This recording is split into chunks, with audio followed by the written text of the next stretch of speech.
अस्सलाम वालेकुम viewers. Media के ऊपर आज शीरी मज़ारी ने बयान दिया है। उन्होंने कहा है कि मुझे धमकियां दी गई कि अगर मैं पीछे ना हटी, जिस वक्त 9 मई के वाक़यात हुए थे, जिस वक्त गिरफ्तारियां हो रही थी, अगर मैं पीछे ना हटी तो तुम्हारे साथ नामालूम अफराद की तरह सलूक किया जाएगा, तुम्हें ढूंढना मुश्किल हो जाएगा, कोई तुम्हें नहीं ढूंढ सकेगा कि तुम कहाँ पे गई हो।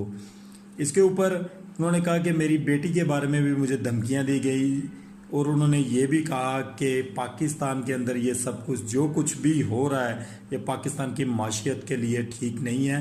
फिर उन्होंने ये कहा कि मैंने इमरान खान साहब को रिक्वेस्ट भेजी, एक लेटर लिखा कि मेरे साथ ये ज़्यादती हो रही है तो मेरे लिए क्या हुक्म है। तो फिर इमरान खान साहब ने मुझे इस चीज़ की इजाज़त दी कि आप साइड लाइन हो जाएं, आप रिज़ाइन कर दें, आप किसी भी ओहदे पर ना रहें और पार्टी को छोड़ दें। मेरी तरफ से आपको इजाज़त है।